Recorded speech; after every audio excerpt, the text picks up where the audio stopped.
మన ఆడ లేడీస్ ఎందుకని ఆ విధంగా హై హీల్స్ ని యూజ్ చేస్తారు?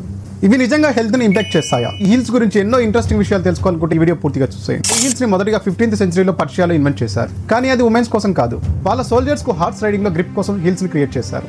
తర్వాత 17th సెంచరీలో ఫ్రాన్స్ లో లూయిస్ కింగ్ ఫ్యాషన్ గా ఈ హీల్స్ ని ఇంట్రొడ్యూస్ చేశారు. కానీ ఇక్కడ ఇంకొక ఇంట్రెస్టింగ్ విషయం ఏంటంటే మన ఇండియాలో 13వ సెంచరీలోనే కట్టిన రామప్ప టెంపుల్లో ఈ హీల్స్ కు సంబంధించిన మూలాలు శిల్పకళల్లో చూడవచ్చు. ఈ హీల్స్ ని ఎక్కువగా యూజ్ చేసే దేశాల్లో USA, UK, ఫ్రాన్స్, అలానే మన ఇండియాలో కూడా ఎక్కువగానే యూజ్ చేస్తున్నారు. ఈ హీల్స్ ని డైలీ యూజ్ చేయడం వల్ల నీ పెయిన్, ఫుడ్ పెయిన్, అలానే పోస్టర్ ని డ్యామేజ్ చేసి స్పైన్ లో స్ట్రెయిన్ ని క్రియేట్ చేస్తాయి. స్టడీస్ ప్రకారం ఆ హీల్స్ ని డైలీ 2-3 గంటల కంటే ఎక్కువగా యూజ్ చేస్తే లాంగ్ టర్మ్ లో పైన చెప్పిన ప్రాబ్లమ్స్ అన్ని వచ్చే అవకాశాలు ఉన్నాయంట. అండ్ హీల్స్ ని పవర్ అండ్ స్టేటస్ సింబల్ కోసం కన్సిడర్ చేస్తారు. అలాగే ఫ్యాషన్ ఇండస్ట్రీలో హీల్స్ కూడా ఒక మోడల్ నే. అండ్ మన ఇండియాలో ఎక్కువగా ఆడ లేడీస్ హైట్ గా కనిపించడం కోసం ఈ హీల్స్ ని ప్రిఫర్ చేస్తారు. అమ్మలక్కలకి ఇవి యూజ్ చేయొద్దన్న కష్టం లేక ఎక్కువగా అయితే యూజ్ చేయకండి. ఈ వీడియో మీకు ఇన్ఫర్మేటివ్ అనిపిస్తే లైక్ చేయండి. అలానే వీటి వల్ల మీరు ఏమైనా ప్రాబ్లమ్స్ ఫేస్ చేస్తుంటే కామెంట్స్ లో తెలియజేయండి. మరెన్నో ఇంట్రెస్టింగ్ వీడియోస్ కోసం మన ఛానల్ ని సబ్స్క్రైబ్ చేయండి.